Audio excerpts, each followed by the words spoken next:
ان کو یہاں پر بلایا اور ان کو یہاں پر کراچی میں اور سندھ میں اور پنجاب میں بھی رکھا، انہیں ملازمتیں دی گئیں، لیکن انفارچونیٹلی لیاقت علی خان شہید کر دیے گئے۔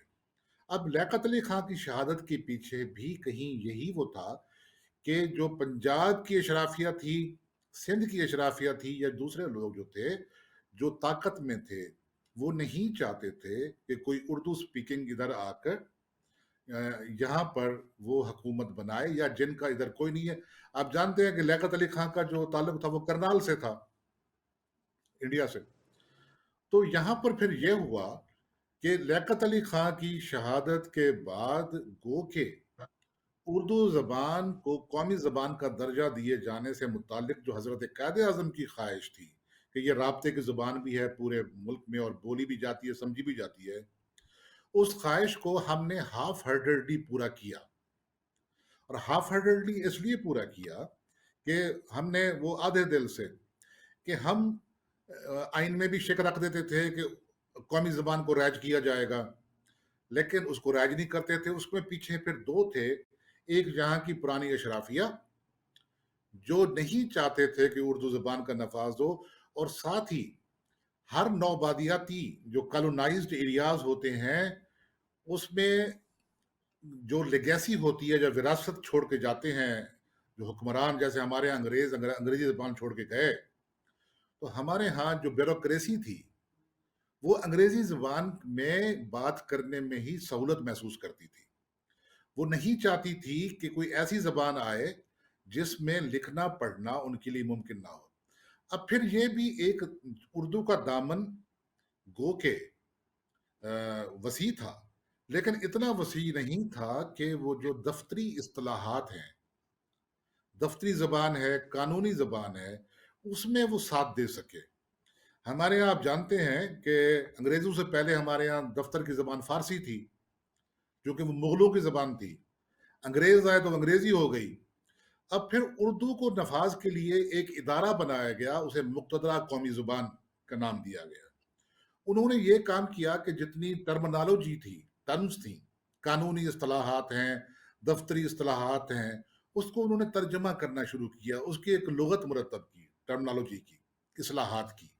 لیکن وہ اصلاحات اتنی مشکل تھی۔ اب میں اس کے نام سے آپ کو مثال دیتا ہوں۔ ایک لفظ ہے اتھارٹی۔ جب میں لفظ اتھارٹی بولتا ہوں تو آپ کی سمجھ میں بھی آتا ہے، میری سمجھ میں بھی آتا ہے، اور جو آدمی تھوڑا بہت پڑھا لکھا ہے اس کی زبان میں سمجھ آتا ہے کہ اتھارٹی اس کو کہتے ہیں جو حاکم ہو یا اس کی حیثیت ہو حکم چلانے کی اور حکم منوانے کی یا کرنے کی، نا کہ فلاں چیز اتھارٹی ہے۔ لیکن جب ہم اس کا ترجمہ مقتدرہ کہتے ہیں اردو میں، تو میں سمجھتا ہوں مقتدرہ شاید بہت جو پڑھے لکھے لوگ ہیں انہیں آتا ہو، اردو زبان پر جن کی دسترس ہے، اور ہر عام آدمی کو لفظ مقتدرہ سمجھ نہیں آتا۔ تو یہ بھی ایک وجہ تھی کہ ہم نے انگریزی زبان کے وہ الفاظ کہ جو ہمارے ہاں رائج تھے، چل رہے تھے دفتروں میں اور ہر شخص اس سے آشنا تھا۔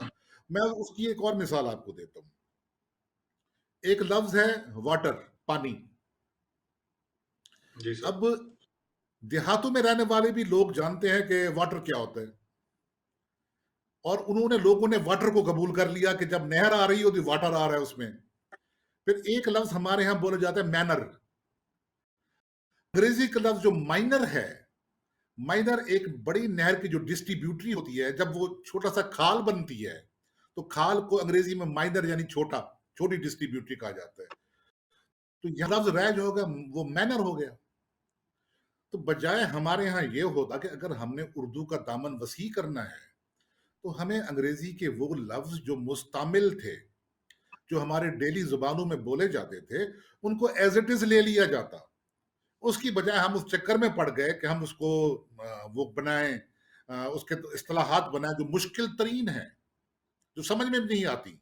تو ایک خاص وجہ یہ میری سنیں، اس میں پھر میں یہ سمجھتا ہوں کہ جو بیوروکریٹس تھے ان کے لیے آسان تھا یہ، اور جج صاحبان جو آج کل جیسے کہ ابھی تو ملک آزاد ہو گیا ہے لیکن جوڈیشلی آج بھی اسی طرح گرمیوں میں 3 مہینے کی چھٹیاں مناتی ہیں، تو کیا یہ ساری چیزیں وہ اپنی سہولت کے لیے کرتے ہیں؟ تو پھر عام پبلک جو ہے جو عوام ہے، جو عام لوگ ہیں، جو سمجھتے ہیں، اردو کو سمجھتے ہیں، جو ایک غریب آدمی ہے جو بہت تھوڑا پڑھا لکھا ہے، جو اردو پڑھ لکھ سکتا ہے.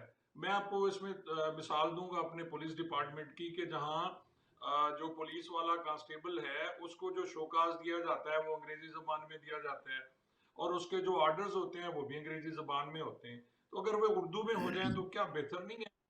اور اسی طرح سر میں آپ سے عرض کروں گا کہ جوڈیشلی میں آپ کے جو جج صاحبان ہیں وہ آج بھی فیصلے اس میں انگریزی میں لکھتے ہیں، جبکہ سپریم کورٹ کی بھی ایک رولنگ ہے، آپ کو پتا ہوگا، جس میں آنریبل جج صاحب نے یہ کہا تھا کہ تمام کاروائی اردو میں ہونے چاہیے.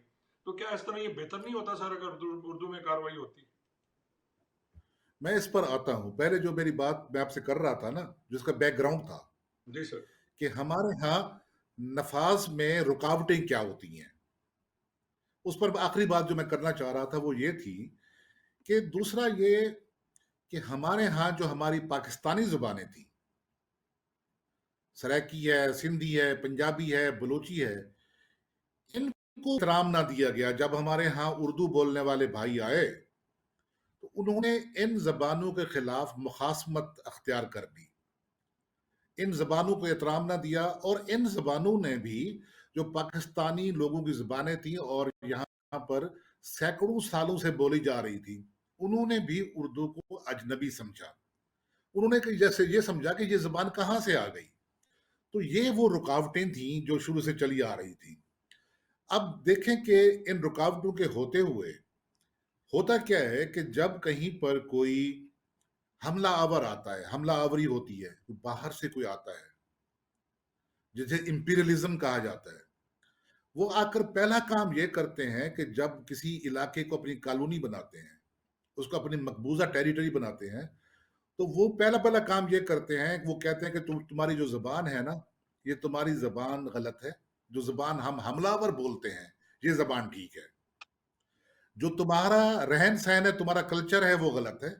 جو ہمارے وہ صحیح ہے. پھر وہ کہتے ہیں کہ جو تمہاری کتابیں ہیں، جو تمہارا حافظہ ہے، وہ غلط ہے. جو ہماری کتابیں ہیں وہ صحیح ہے. تو اس کے لیے جو پہلا کام کرنا پڑتا ہے نا کہ اس علاقے کو اس کے حافظے سے محروم کر دیا جائے. اگر آپ نے کسی شخص کی برین واشنگ کرنی ہے تو پہلے آپ اسے ختم کریں گے، پھر آپ اس کو لائیں گے، جو کچھ آپ اس کو سکھائیں گے وہ سیکھ جائے گا. تو برین واشنگ کے لیے ضروری ہوتا ہے کہ آپ وہاں کی لائبریریوں کو جلا دیں، وہاں کے جو عالم ہیں، اہل علم لوگ ہیں، ان کو مار دیا جائے، قتل کر دیا جائے، تاکہ وہ لوگ اپنی ہسٹری سے اور اپنے حافظے سے محروم ہو جائیں. بدقسمتی سے اس علاقے کے ساتھ یہی ہوتا رہا کہ جب ہمارے ہاں جو بھی زبان بولنے والے حملہ آور آئے، انہوں نے کہا جی آپ کی زبان خراب، آپ کا کلچر خراب، آپ کی ہسٹری خراب، جو ہم کہیں گے وہ ہوگا. تو اس طرح یہ ہوتا ہے کہ جو زبان امپوز کی جا رہی ہوتی ہے اس میں، اور مقامی زبانیں جنہیں ہم اپنی زبانیں، اب پاکستانی زبانیں کہتے ہیں، ان کے درمیان میں ایک تناؤ پیدا ہو جاتا ہے، رفٹ پیدا ہو جاتا ہے. جب ہم کہتے ہیں کہ اردو کو نافذ کریں گے تو اردو کے خلاف دو نکلتے تھے پہلے. ایک وہ بیوروکریسی جو انگریزی میں پلی بڑھی تھی، اور دوسرا مقامی زبانیں بولنے والے لوگ.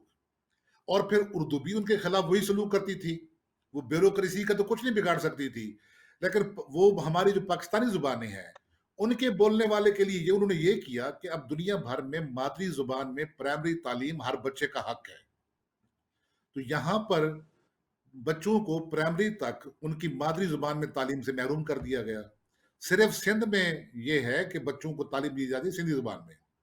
ہمارے ہاں پنجاب میں نہ پنجابی زبان میں تعلیم دی جاتی ہے، نہ سرائکی زبان میں تعلیم دی جاتی ہے. ابھی کے پی میں سرائکی کو انہوں نے تسلیم کیا ہے کہ یہ پارلیمان کی زبان بھی ہے، اسمبلی میں بھی بول سکتے ہیں. اور میں حیران ہوں کہ وہاں پر انہوں نے پرائمری میں بھی رائج کر دیا، سیکنڈری میں بھی رائج کر دیا ہے. اور یہ زبردست. ایک عجیب سی بات ہے کہ زبان کی جو تعلیم ہوتی ہے یا ادب ہوتا ہے وہ نیچے سے اوپر کو آتا ہے، کہ پہلے پرائمری میں، پھر سیکنڈری میں، پھر کالج میں، پھر یونیورسٹی میں. ہمارے ہاں سرائکی کی ایم اے کی تعلیم پہلے شروع کر دی گئی اور پرائمری میں ابھی تک نہیں آئی. ایم اے کے بعد وہ آئی تو be a sir per, be اے کے بعد. تو تو سر بالکل جی آپ صحیح فرما رہے ہیں. اس کا مطلب ہے کہ جی کیونکہ ہندوستان سے ہمیشہ حملاور آتے رہے، جو فارسی بولنے والے تھے انہوں نے فارسی رائج کر دی، اور اسی طرح جو انگلش بولنے والے تھے انہوں نے انگلش رائج کر دی. تو میرے خیال میں یہ آپ کہنا چاہ رہے ہیں، اگر مختصراً اس کا تجزیہ کیا نہ جائے نہ تو جو یہ حملاور. یہ تھی اس کی، ہاں یہ اس کی تاریخ تھی کہ ریفٹ کیوں ہوا. اب یہ ہوا کہ یہ تو تھا پس منظر. اب اس پس منظر میں جب ہمارے فرض کریں جوڈیشری ہے وہ فیصلے انگریزی میں کیوں کرتی ہے، یا ہمارا جو روز مرہ کا، جیسا کہ آپ نے مثال دی کہ ایک ہیڈ کانسٹیبل کو شو کاز نوٹس دینا ہے، کانسٹیبل کو دینا ہے، انگریزی میں ہوتا ہے. آپ نے دیکھا ہوگا کہ جو حاکمیت کا، میں آپ کو اس کی سائیکالوجی بتا رہا ہوں کہ یہ اردو زبان نافذ کیوں نہیں کیا سکی، یا جو پاکستانی زبانیں مقامی زبانیں ان کو ان کا رتبہ کیوں نہیں دیا جا سکا. جب تک آپ اس کی سائیکی یا نفسیات نہیں سمجھیں گے نا تو ہمارے ناظرین وہ نہیں سمجھ پائیں گے. ہوتا کیا ہے کہ آپ نے خود دیکھا ہوگا اپنی سروس میں، آپ نے پولیس میں بہت شاندار سروس کی ہے، کہ جی سر. جو ہوتا ہے وہ اپنے آپ کو عوام سے دور رکھتا ہے. اگر آپ کسی افسر کے سامنے پیش ہوتے ہیں نا تو ایک بڑی لمبی سی میز ہوتی ہے کہ آپ دور کھڑے ہو کر اس سے بات کریں، آپ کو قریب نہیں آنے دیتا. اور حاکم کی حاکمیت اس وقت تک نہیں بنتی جب تک وہ اس زبان میں بات نہ کرے کہ جو عوام کی زبان نہیں ہے. آپ دیکھیے کہ بالکل صحیح. خواجہ فرید نے سرائکی شاعری کی اور مقبول عام ہوئے، جبکہ ان کے بڑے بھائی جو خواجہ فخر جہاں تھے انہوں نے فارسی شاعری کی، اور ان کی فارسی شاعری کا ترجمہ پہلی دفعہ ہم نے چھاپا ملتان انسٹیٹیوٹ کے تحت، جو سرائکی میں ترجمہ ہم نے کیا تھا اس کا. تو آپ دیکھیے کہ یہ حاکم کی سائیکی ہوتی ہے. حاکم کہتا کہ میں اس زبان میں فرمان جاری کروں جو عوام نہ سمجھ پائے. تو اسی لیے یہ فیصلے کیے جاتے تھے. مجھے یاد ہے کہ جب میں نے 1982 میں جوڈیشری جوائن کی رحیم یار خان میں سول جج تھا، تو اس وقت جی وہاں پر جو ہمارے ڈسٹرکٹ اینڈ سیشن جج تھے وہ چودھری نسیم صاحب تھے، جو بعد میں جج ہائی کورٹ بھی ہوئے. اچھا، انہیں بہت عشق تھا اردو زبان سے بھی اور پنجابی زبان سے بھی. انہوں نے ہمیں کہا کہ آپ فیصلے اردو میں کریں، اور بے شک اس میں آپ اشعار بھی کوٹ کر سکتے ہیں. بلکہ انہوں نے ہمیں مثال دی کہ احمد راہی بہت معروف شاعر تھے، فلمی شاعر بھی تھے اور ادب بھی تخلیق کیا انہوں نے. ان دنوں 82 میں ان کا آیا تھا ایک مجموعہ کلام ترنجن کے نام سے، تو وہ ترنجن سے اپنے شعر بھی کوٹ کیا کرتے تھے. تو ہم نے بھی میں نے بھی اردو میں فیصلے لکھنے شروع کر دیے. اب لوگوں نے پہلے دیکھا کہ یہ فیصلے اردو میں آ رہے ہیں تو لوگ اس فیصلوں کو سمجھ لیتے تھے. لیکن جب یہ ہوا کہ ہماری اپیلیں جانے لگیں ایڈیشنل ڈسٹرکٹ اینڈ سیشن ججز کے پاس، اب اس میں ایک دلچسپ لطیفے کو بتا رہا ہوں. تو اس وقت رحیم یار خان میں انہوں نے جو بندوبست کیا تھا کہ فلاں فلاں سیول جج کی اپیلیں فلاں جائیں گی ایڈیشنل کے پاس، فلاں فلاں کی فلاں کے پاس جائیں گی. جو میرے ایڈیشنل یا میری اپیلیٹ کورٹ تھے وہ ایک ایسے جج صاحب تھے جنہیں انگریزی نہیں آتی تھی. وہ کیا کرتے تھے کہ فیصلے کو انہوں نے دیکھا جو نیچے سے آیا ہے، اس کو ایز اٹ از انہوں نے ریپروڈیوس کیا، اور آخر میں اب لکھ دیا کہ اپیل ایکسیپٹڈ، اپیل ڈسمس، بغیر کسی اس کے. تو ایک دن انہوں نے مجھے بلایا اور مجھے کھانا کھلایا اپنے پاس، اور میری بڑی تعریفیں کی کہ خان صاحب اب ماشاءاللہ بہت اوپر تک جائیں گے، بڑے بنیں گے، اور بڑا بننے کے لیے انگریزی زبان میں فیصلے لکھنا بہت ضروری ہے، تو آپ انگریزی زبان میں فیصلے لکھا کریں.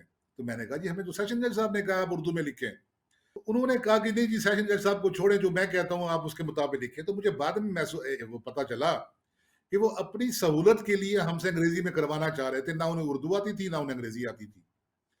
تو یہی حال اب یہ ہے کہ جو حاکم ہیں وہ عوام سے دور رہنے کے لیے ایسا کرتے ہیں.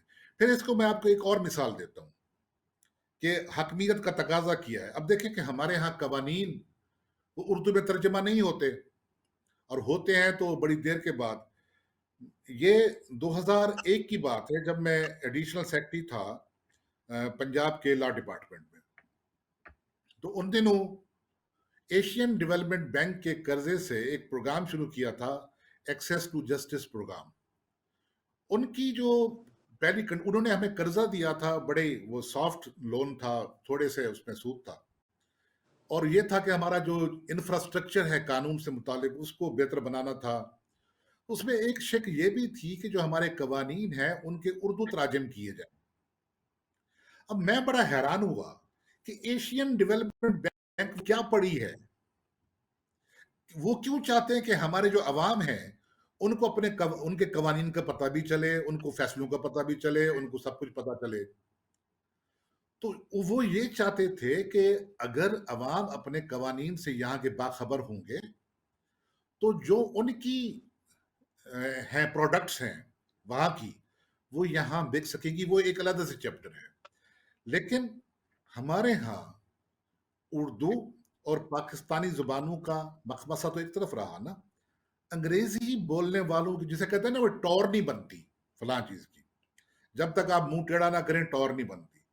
اسی سلسلے میں ایس خواجہ صاحب نے کیا کیا تھا, چیف جسٹس سپریم کورٹ کے جب بنے تو انہوں نے اس کے اردو کے فیصلوں کے نفاذ کے لیے اعلان کر دیا تھا, اور انہوں نے خود فیصلے اردو میں لکھے بطور chief justice supreme court of Pakistan. اس کے علاوہ ابھی دیکھیں آپ کا یہ جو پروگرام ہے اور یہ جو موضوع آپ نے چنا ہے یہ اس لیے بھی بر وقت ہے کہ چند دن پہلے پاکستان کے وزیر اعظم عمران خان صاحب نے بھی یہ کہا ہے کہ جہاں پر بھی کوئی سرکاری تقریب ہوگی تو اس کا جو پوری کاروائی ہوگی وہ اردو میں ہوگی, اور ہمیں کسی قسم کے احساس کمتری میں مبتلا نہیں ہونا چاہیے. اب اردو کے نفاذ کے لیے جیسا کہ یہ نا کہ رائج کیوں نہیں ہو سکی یا نفاذ کیوں نہیں ہو سکا, تو اس کا زبانیں اوپر سے نافذ نہیں کی جاتی. جب زبانوں کو آپ اوپر سے امپلیمنٹ کرتے ہیں, نافذ کرتے ہیں بزور یا جبریہ طور پر, تو اس میں لوگوں کے اندر نفرت پھیلتی ہے. تو زبانوں کو فروغ دیا جاتا ہے.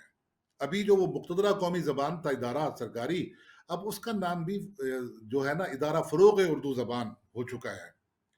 تو اس کے لیے بہتر تقاضا یہ تھا کہ آپ اردو کو اس کی حیثیت دیں اور اردو پاکستانی زبانوں کی حیثیت کو قبول کرے. خوش قسمتی سے میں یہ کہتا ہوں, ابھی پچھلے دنوں ہمارے دوست ہیں ڈاکٹر روف پاریک, وہ ادارہ فروغ اردو زبان کے سربراہ بن کر آئے ہیں. تو جو میرے پاس تشریف لائے تھے ملاقات میں, تو میں نے ان سے یہی بات کی کہ اب یہ وقت جو ہے یہ خوش بختی کا وقت ہے, اس لیے کہ 73 سالوں میں اردو زبان نے بھی اپنا دامن وسیع کیا ہے پاکستانی زبانوں کے بارے میں, اور پاکستانی زبانوں نے بھی اردو زبان کو جیسے ایک بڑی بہن کا تعلق ہوتا ہے, جو رشتہ ہوتا ہے, ویسا اس کو رشتہ دے دیا ہے.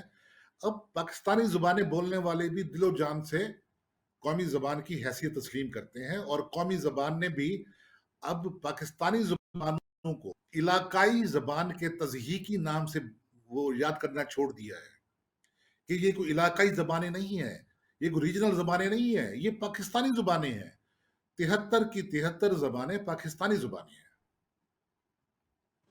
خان صاحب یہ آپ نے جو سارا ہمیں فرمایا یہ بالکل بڑی نئی باتیں ہیں میرے لیے بھی, اور ہمارے جو سننے والے دوست ہیں ان کے لیے. خاص طور پہ آپ نے جو اس کا تاریخی پس منظر بتایا کہ کیوں پاکستان میں اب تک یہ اردو زبان کیوں رائج نہیں ہو رہی, تو اس میں میرے ایک دو اور بھی سوالات ہیں کہ کسی جی بھی جی ملک کی ترقی میں اس کی قومی زبان کا بہت بڑا دخل ہوتا ہے. آپ دیکھیں سر, چین ہے, روس ہے, ترکی ہے. اب ترکی والے اپنی زبان میں بات کر رہے ہوتے ہیں جب پاکستان میں آتے ہیں, چین والے اپنی زبان میں بات کر رہے ہوتے ہیں, اور ہمارے جو سربراہان مملکت ہیں وہ ان کے ساتھ انگریزی میں بات کر رہے ہوتے ہیں, جبکہ ان کے ساتھ ترجمان ہوتا ہے. اور یہی سعودی جو آتے ہیں عربی, ان کا بھی یہی ہے. تو کیا ہم اس سے کب نکلیں گے؟ آخر اس کا کیا طریقہ کار ہے, کیسے نکلیں ہم اس سے کہ ہم اپنی دیکھیں زبان کو جی, عزت دے سکیں؟ آپ نے جو مثال دی ہے وہ پاکستان پہ معذرت کے ساتھ لاگو نہیں ہوتی. وہ اس لیے نہیں ہوتی کہ ترکی میں ترکی زبان سینکڑوں سالوں سے بولی جا رہی تھی. وہاں یہ نہیں کیا گیا کہ کسی دوسری زبان کو, چائنیز زبان کو وہاں بلا کر کہہ دیا گیا ہو کہ یہ آپ کی قومی زبان ہے آج سے. اسی چائنا میں بھی جو چینی زبان ہے وہ صدیوں سے بولی جا رہی ہے. جس علاقے میں وہاں کی زبان صدیوں سے بولی جا رہی ہے تو وہ زبان تو ویسے رہتی ہے. ہمارے ہاں جب پاکستان بنا تو ٹھیک ہے، اردو زبان رابطے کی زبان ہم نے مان لیا، اردو زبان میں بات کرنا کمیونیکیشن زیادہ ہے، اردو زبان بولنے والے لوگ دنیا میں بہت زیادہ ہیں۔ میں نے بھی، آپ نے دیکھا ہوگا کہ اگر میں نے سرائیکی موضوعات کو ان کے بارے میں لکھا ہے تو میں نے کوشش کی کہ ان میں اردو میں لکھوں تاکہ اس کا ابلاغ زیادہ ہو۔ اردو سے جب آپ انگریزی میں جاتے ہیں تو ابلاغ اور بھی بڑھ جاتا ہے۔ دوسرا یہ ہے کہ یہ زبانیں چلتی ہیں منڈی کی معیشت پر، مارکیٹ اکانومی پر۔ اب جس زبان میں آپ کا جو پروڈکٹ ہے زیادہ بکے گا، آپ نے دیکھا ہوگا کہ جو باہر سے ہم امپورٹ کرتے ہیں چیزیں، جن ممالک میں بہت بڑی مارکیٹ ہوتی ہے، بہت بڑی منڈی ہوتی ہے، تو وہاں کے وہ لوگ وہاں کی زبان بھی اس کے ریپر پر یا اس کے کور پر پرنٹ کر دیتے ہیں، لیکن جہاں مارکیٹ چھوٹی ہوتی ہے تو وہاں کی مقامی زبان وہاں نہیں پرنٹ کی جاتی۔ ہمارے ہاں صورتحال یہ تھی کہ ہمیں ایک قوم بننا تھا 1947 کے بعد۔ بدقسمتی سے بہت سارے عوامل جن کا میں نے کچھ ذکر کیا، بہت سارے عوامل ایسے کا ذکر نہیں ہو سکا، بہت سارے عوامل ایسے ہیں جن کا ذکر نہیں ہو سکتا۔ ان کے سبب نہ تو ہم قوم بن سکے، ہم نے قومی زبان کو اس طریقے سے مانا۔ ٹھیک ہے کہ ہم انگریزی سے دنیا بھر سے کمیونیکیٹ تو کریں، لیکن جہاں پر ہم دیکھتے ہیں کہ ہم نے اپنے عوام کرنی ہے۔ اب جو عدالتی فیصلے ہیں وہ تو عوام کے لیے ہوتے ہیں، دفتری احکامات عوام کے لیے ہوتے ہیں۔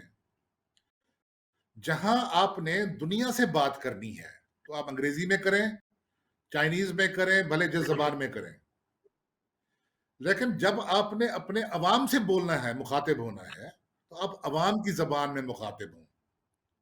پرابلم یہیں پھنسا ہوا ہے۔ ہم کاٹھے انگریز تو بن گئے، ہم حاکم تو بن گئے، ہم نے یہ نہیں کیا کہ جب میں اپنے ملازم سے بولوں تو اس کی زبان بولوں۔ آپ نے دیکھا ہوگا کہ جب ہمارے سرائیکی بھائی کسی بڑے آدمی سے بات کرتے ہیں تو وہ کوشش کرتے ہیں کہ وہ کسی اور زبان میں بولے جو حاکم کی زبان ہے، انہیں کچھ بھی نہیں آتی، اور وہ سمپلی جسے کہتے ہیں ڈوڈر کاں، وہ ڈوڈر کاں بن کے رہ جاتے ہیں۔ تو تو ہاں اس صاحب، لیے یہ یہ تھا۔ میں نے کالم میں، جی آپ صحیح فرما رہے ہیں، یہ کالم میں بھی میں نے لکھا تھا کہ جی جب ہم وہ بچہ ہے چھوٹا گھر میں تو اس کی والدہ اس کے یا باپ اس کا اس کو انگریزی میں بات کرتا ہے، اور اس کی دادی جو ہے وہ اردو میں کر رہی ہوتی ہے، اور دادا جو ہے وہ سریکی میں بات کر رہا ہوتا ہے، تو کیا یہ پنجابی میں بھی ہو سکتا ہے؟ تو یہ ساری چیزیں ہر پھر گھر ہر میں بھی تو یہ چلتی ہیں اسی طرح جی، جیسے نہ آپ کہہ رہے ہیں۔ یہ احساس کمتری ہے۔ آپ نے دیکھا ہوگا ہمارے ہاں ہمارے جو دو چار بھائی ہیں نا، اب پشتو بولنے والے، سندھی بولنے والے، بلوچی بولنے والے، یہ جب بھی بات کریں گے یہ اپنی زبان میں بات کریں گے، پاکستانی زبان میں بات کریں گے۔ یہ جو جی سب بالکل۔ سے بڑا احساس کمتری ہے نا، یہ پنجاب میں تھا، اور اس سے پنجاب کی جو دو بڑی زبانیں ہیں سرائیکی اور پنجابی، اس کی تعلیم کو بہت نقصان پہنچا۔ اور میں سمجھتا ہوں کہ جب سرائیکی اور پنجابی کو نقصان پہنچا تو اس سے اردو کو نقصان پہنچا۔ میں نے اپنی تحریروں میں خاص طور پر اردو زبان میں نے سرائیکی لفظوں کو برتا ہے۔ اس سے زبانوں کا دامن وسیع ہوتا ہے، زبانیں زندہ رہتی ہیں۔ آپ کو معلوم ہوگا کہ سنسکرت زبان پورے خطے کی زبان تھی۔ وہ زبان کیوں مر گئی سنسکرت؟ اس لیے کہ اس زبان میں پیورٹی کی ایک صفائی کی تحریک چلی تھی کہ جو دوسری زبانوں کے لفظ ہیں یہاں سے نکال دیے جائیں۔ اب آپ نے دیکھا ہوگا کہ انگریزی کیوں زندہ ہے۔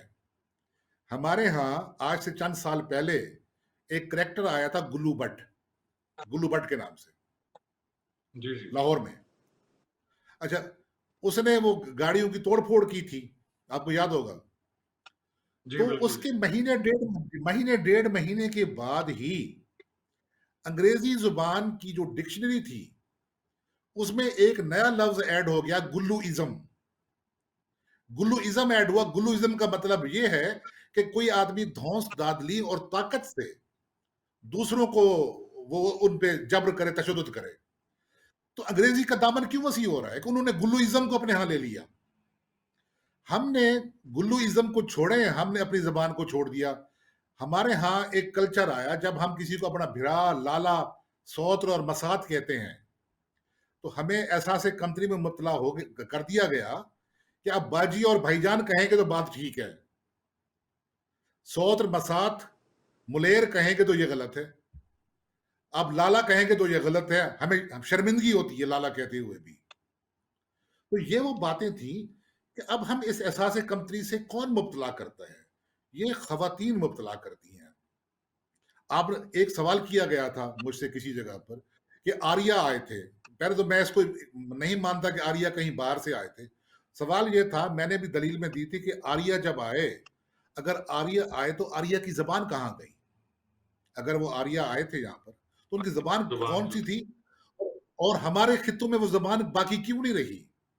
تو اس کا ایک جواب میں نے خود ہی دیا تھا کہ اگر آریہ آئے تھے، جو میں نہیں مانتا، تو انہوں نے وہ شادیاں یہاں کی مقامی عورتوں سے شادیاں کی.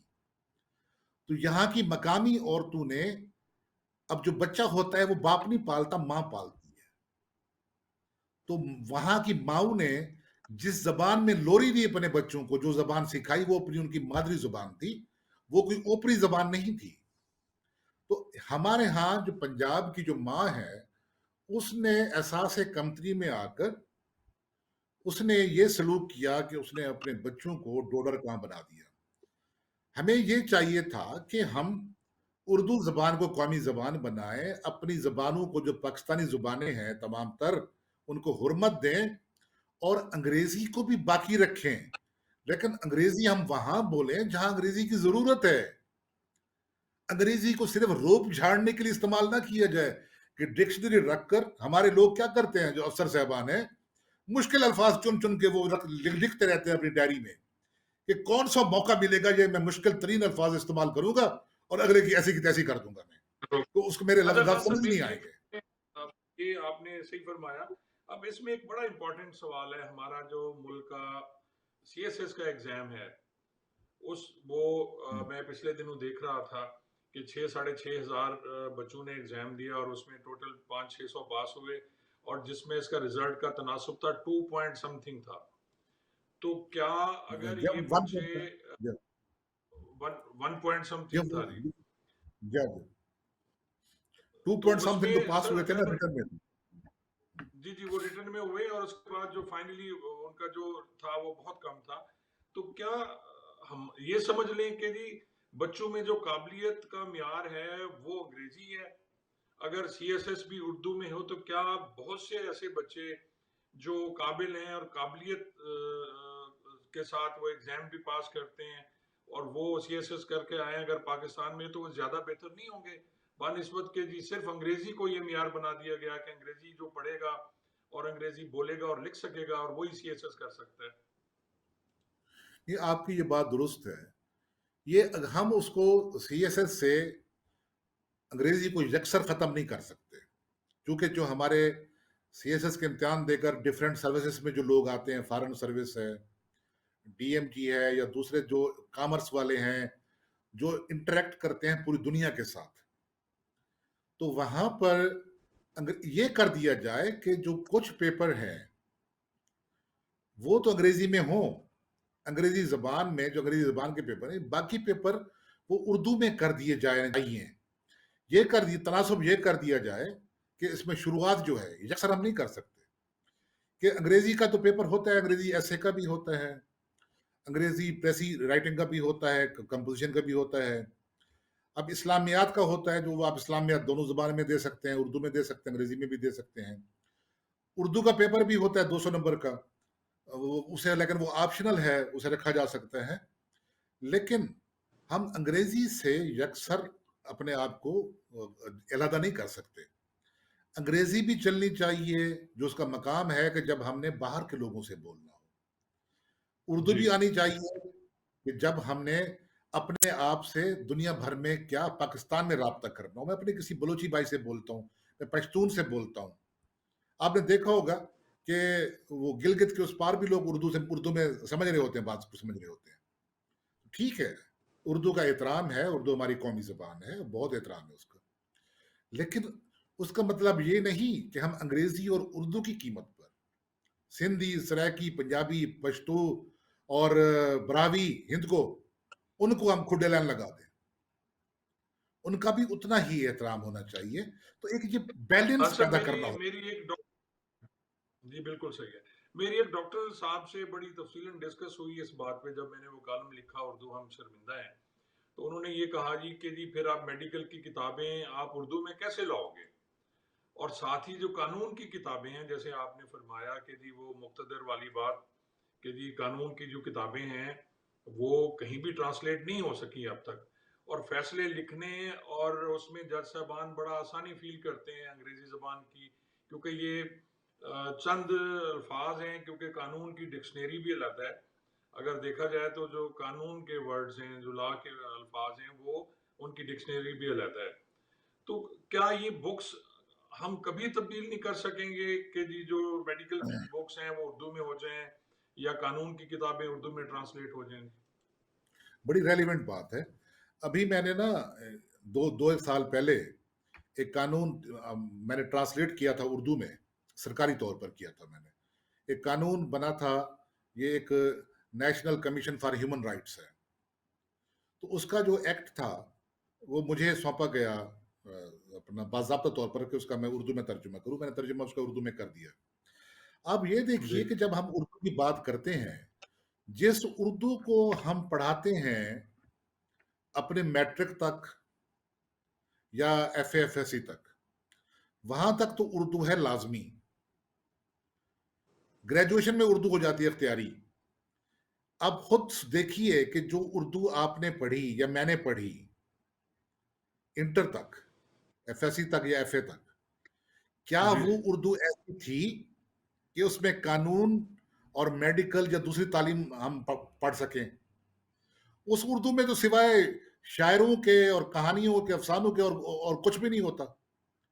اس میں اگر آپ نے اردو کو نافذ کرنا ہے, اور اردو میں جو یہ کتابیں ہیں ڈاکٹری کی ہیں, انجینئرنگ کی ہیں یا دوسرے علوم کی ہیں, قانون کی ہیں, اب قوانین سارے ترجمہ ہیں. سچی بات ہے کہ انگریزی میں پڑھتے ہوئے میں خود بڑی سہولت محسوس کرتا ہوں قانون کو. جب میں اردو میں پڑھتا ہوں تو آپ کو سمجھ نہیں آ سکتی. تو سمجھ اس لیے نہیں آ سکتی کہ یہ چیزیں ہیں اردو والی ہمیں اس طریقے سے نہیں پڑھائی گئی انٹر تک. اب انٹر تک کچھ ایسا سسٹم کریں کہ قوانین کی زبان جو ہے وہ, میڈیکل کی زبان اردو جو ہے وہ, انجینئرنگ کی زبان وہ, جو ان کی بیسک ٹرمز ہیں یا اس کی لینگویج ہے وہ انٹروڈیوس کرا دی جائے. اور پھر یہ بھی رکھا جائے کہ اگر جس شخص نے قانون پڑھنا ہے, اب قانون کی تعلیم کی ہو گئی ہے انٹر کے بعد, یا جس نے انجینئرنگ کرنی ہے, جس نے اپنا ایم بی بی ایس کرنی ہے, اس نے بی ڈی ایس کرنا ہے, ڈینٹل سرجن بننا ہے, تو وہاں پر ایک پیپر اردو زبان کا بھی ہو جس میں وہ تمام تر جو ٹرمنالوجی ہے کہ وہ بچہ اسے سمجھ سکے, وہ اسٹوڈنٹ اسے سمجھ سکے. جب ہم اس کو اردو زبان میں تعلیم کے لیے تیار ہی نہیں کر رہے, تو یکدم اگر آپ اس کو ایف ایس سی کے بعد آپ اس کو کتابیں دے دیں گے اردو کی, میڈیکل کی, لا کی دے دیں گے, انجینئرنگ کی دے دیں گے, وہ کیسے سمجھ پائے گا؟ ہمارا نصاب ہی خراب ہے نا. ہمارا نصاب جو ہے وہ ہے سرکاری نصاب, جس کو بنانے والے سوچتے نہیں ہیں. اس نصاب کے پیچھے ایک مائنڈ سیٹ ہوتا ہے کہ ہم نے لوگوں کو غلام بنا کے کیسے رکھنا ہے. جب آپ نصاب کو متوازن نہیں کریں گے, اب اگر ہمارا نصاب جو آپ نے سوال کیا بہت اہم ہے, اس سوال کے مطابق ہم اپنے نصاب میں انٹر لیول تک, ہائر سیکنڈری تک, ہم اپنے اسٹوڈنٹ کو اتنا روشناس کرا دیں کہ جب وہ ایف ایس سی کے بعد, ایف اے کے بعد یہ کتابیں دیکھیں قانون کی, اردو میں, میڈیکل کی, تو ان کے لیے وہ آشنا ہوں, ان کے لیے اجنبی کتابیں نہ ہوں وہ. خان صاحب یہ ایک اور بھی اس میں امپورٹنٹ سوال ہے کہ پاکستان بنے 73 سال ہو گئے، 74 سال ہونے والے ہیں، تو کیا آج تک جو تعلیمی نصاب بنانے والے لوگ ہیں یہ سارے یہ کیوں نہیں سوچ رہے ہیں اس طرح جو آپ اور میں بیٹھ کے بات کر رہے ہیں؟ تو کیا یہ ان کے عقل پہ پردے پڑے ہوئے ہیں؟ کیا ہے کیا یہ چاہتے کیا ہیں آخر؟ کیوں اس طرف نہیں آ رہے کہ ملک ترقی کرے ہمارا پاکستان اور اس کے بچے بھی اسی طرح پڑھ لکھ کے اوپر جائیں اور دنیا میں نام اپنا روشن کریں؟ عزیز صاحب بات یہ ہے کہ یہ جو نصاب بنانے والے لوگ ہیں نا، میں بڑی معذرت کے ساتھ کہتا ہوں، ان سب کے بچے یہاں نہیں پڑھتے، ان کے بچے باہر پڑھتے ہیں۔ یہ جہاں جو لوگ بیٹھ کر یہ کہتے ہیں کہ جناب یہ نہیں ہے وہ نہیں ہے، انہیں اس سے کوئی تعلق نہیں ہے۔ اور بدقسمتی سے ہمارے ہاں جو حکومتیں آتی ہیں نا، ان کی پالیسیوں میں تسلسل نہیں ہوتا، کنٹینیوٹی نہیں ہوتی۔ دنیا بھر میں یہ ہوتا ہے کہ جو بنیادی پالیسیاں ہوتی ہیں کسی ملک کے استحکام کے لیے، وہ پالیسیاں تبدیل نہیں ہوتی، وہ وہاں کی ایسٹیبلشمنٹ ان پالیسیوں کو چلواتی ہے۔ اور جو سیاسی پارٹیاں ہوتی ہیں، اب دیکھیں نا، سیاسی پارٹی حکومت بناتی ہے، ریاست کو کون چلاتی ہے؟ ایسٹیبلشمنٹ، جس میں سول ایسٹیبلشمنٹ ہے، بیوروکریسی ہے اور ملٹری ایسٹیبلشمنٹ ہے۔ آپ نے دیکھا ہوگا کہ بادشاہ نہیں رہتے لیکن بادشاہ کا دربار لگا رہتا ہے۔ تو ہمارے بالکل ہاں صحیح۔ دربار ہونا ضروری، دربار یہ اسٹیبلشمنٹ پر ضروری ہے۔ اسٹیبلشمنٹ ڈویژن ہے، کیبنٹ ڈویژن ہے، اس نے باقی رہنا ہوتا ہے۔ حکمران آتے ہیں 5 سال کے بعد چلے جاتے ہیں۔ ہمارے یہاں بدقسمتی یہ رہی کہ جو بھی حکمران آتا ہے وہ پہلے پہلے کیا کرتا ہے، اس کی سوچ وہی ہے حملہ آور والی، کہ جو پہلا حکمران تھا وہ یکسر غلط تھا، اس کی پالیسیاں غلط، وہ کرپٹ تھا، وہ جاہل تھا، وہ بددیانت تھا، پتہ نہیں کیا تھا۔ پھر جب 5 سال کے بعد ایک اور آتا ہے وہ کہتے ہیں وہ غلط تھا، میں صحیح ہوں، میری پالیسیاں ٹھیک ہے۔ ہم نے اپنے نصاب کو قربانی کا بکرا بنایا ہوا ہے۔ ہم اس نصاب کے ذریعے اپنے مقاصد کو استعمال کرنا چاہیے۔ اب دیکھیں، جب ایوب خان ہمارے پاس تھا تو ہمارا نصاب کیسا تھا؟ وہ ہمارا نصاب جو ہم نے پڑھا وہ بڑا جسے کہتے ہیں نا کہ روشن دماغ والا نصاب تھا۔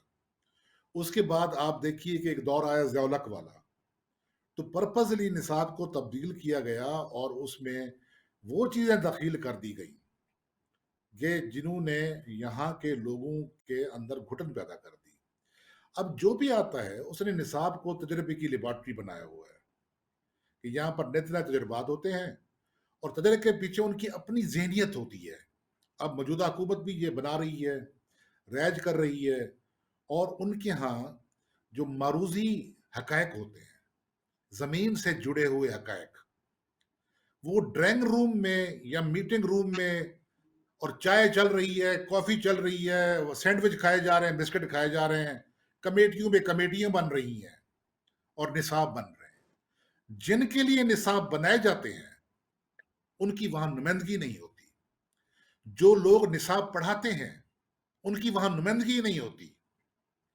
جب نہ پڑھانے والے اور نہ پڑھنے والے وہاں ہوں گے اور ان پر کوئی چیز مسلط کی جاتی رہے گی تو وہ نصاب پھر جس قسم کی مخلوق پیدا کرے گا وہ آپ کے سامنے ہے۔ تو خان صاحب اسی لیے ہم یہ سارا خمیازہ بھگت رہے ہیں، اور آج تک اتنے سال ہو گئے پاکستان بنے کو، اور ہمارا آج تک تعلیمی نصاب ہی سیٹ نہیں ہو سکا کہ ہم نے پڑھنا کیا ہے اور پڑھانا کیا ہے۔ تو یہ بدقسمتی ہے ہماری۔ تو اللہ تعالیٰ مہربانی کرے گا۔ سر آپ کا بہت بہت شکریہ حفیظ اللہ خان صاحب، آج آپ نے ہم سے بہت اچھی باتیں کی، بہت سی باتیں ایسی ہیں جو مجھے بھی بالکل نہیں پتہ تھی، اور ہمارے سننے والے لازماً اس سے محظوظ ہوئے ہوں گے۔ اور انشاءاللہ سر آپ سے رابطہ رہے گا اور کسی نئے موضوع پہ انشاءاللہ آپ سے سر انشاءاللہ، ملاقات ہوگی۔ تھینک بہت یو سو شکریہ۔ مچ سر۔ السلام علیکم۔